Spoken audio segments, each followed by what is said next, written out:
Welcome to school and academic subscribers. और जिन्होंने subscribe नहीं किया है सब्सक्राइब कर लें। जी करो सर, कर दिया। चलो पढ़ाओ। चलो चलो, तो मैं तो आ गया चौकीदारी करके। और यार एक बात की गांठ बांध लो, फ्यूचर में अपनी अपनी बीवी की चौकीदारी स्वयं करो, नहीं तो बैठे बैठे मुंह ताकते रह जाओगे और केक कोई और ही खा जाएगा। तो सत्यनारायण की कथा डेवलपमेंट पे चल रही थी और अपन कंपेयर कर रहे थे 3 स्टेट्स, यानी कि हरियाणा, केरला एंड बिहार। अब यार एग्जाम में अगर ये क्वेश्चन आ जाए कि Kerala has low per capita income, still why it has better IMR, discuss.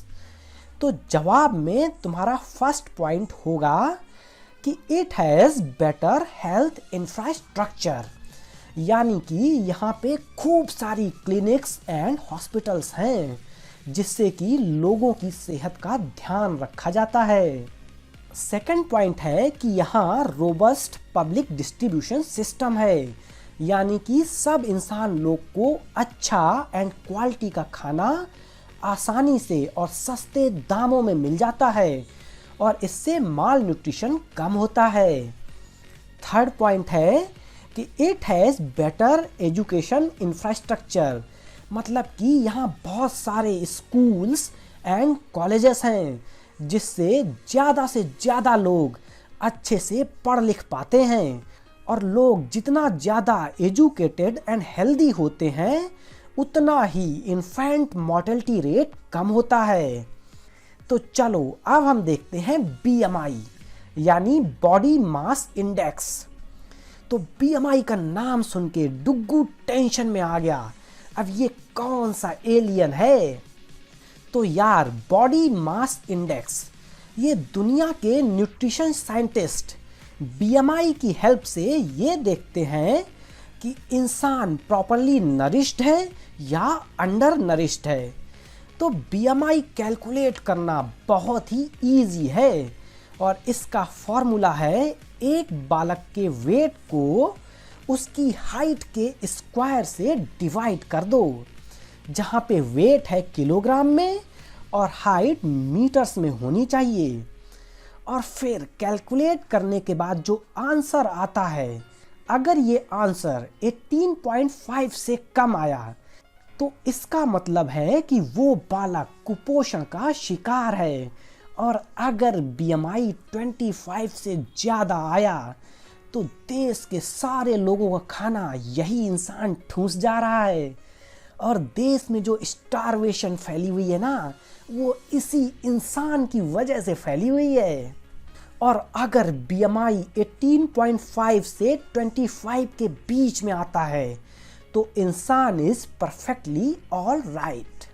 अच्छा, तो चलो अब अपन ह्यूमन डेवलपमेंट रिपोर्ट की बात कर लेते हैं। तो जैसे कि अब तक अपन को पता चल ही गया है कि इनकम यानी कि पैसे इम्पॉर्टेंट तो हैं, बट डेवलपमेंट मेजर करने के लिए सब कुछ नहीं है। इसलिए UNDP मतलब कि यूनाइटेड नेशनल डेवलपमेंट प्रोग्राम हर साल एक ह्यूमन डेवलपमेंट रिपोर्ट पब्लिश करता है, और इसमें वो कंट्रीज़ की HDI रैंक की बात करता है। तो HDI रैंक यानी कि ह्यूमन डेवलपमेंट इंडेक्स रैंक, ये एक तरह से कंट्रीज़ की रैंक होती है according to the level of human development, और ये कई सारे फैक्टर्स पे डिपेंड करती है, जैसे कि per capita income, educational level यानी कि mean years of schooling of people age 25 and above, और लाइफ एक्सपेक्टेंसी एक्सेट्रा एक्सेट्रा। तो लाइफ एक्सपेक्टेंसी एट बर्थ का मतलब होता है average expected length of life of a person at the time of birth, यानी कि पैदा होने के टाइम एक इंसान की कितने साल जीने की संभावना है अगर वो कोई ऊट पटांग हरकत नहीं करेगा। और इंडिया की लाइफ एक्सपेक्टेंसी है 68.3 ईयर्स। मतलब कि यार तुम लोगों ने अपनी ऑलमोस्ट 25% लाइफ जी ली है। तो अब ज़्यादा टाइम वेस्ट ना करके make your rest of life the best of life. तो यार 2020 की ह्यूमन डेवलपमेंट इंडेक्स के हिसाब से इंडिया की रैंक है 131 आउट ऑफ 189 कंट्रीज, और वहीं अपने पड़ोसी श्रीलंका की है 72। तो यार ये जरा सा चुन्नू सा देश अपने इंडिया की ले रहा है। और यार ऐसा इस वजह से है क्योंकि वहाँ पे एजुकेशन एंड हेल्थ की स्थिति इंडिया से बहुत अच्छी है, और पर कैपिटा इनकम भी इंडिया से काफ़ी ज़्यादा है। इसी वजह से इसकी रैंक इंडिया से बहुत अच्छी है। और यार मेरा कहना यही है कि तुम भी अपनी एजुकेशन पे फोकस करो और अपनी रैंक इम्प्रूव करो बोर्ड्स के एग्ज़ाम में। Bye bye.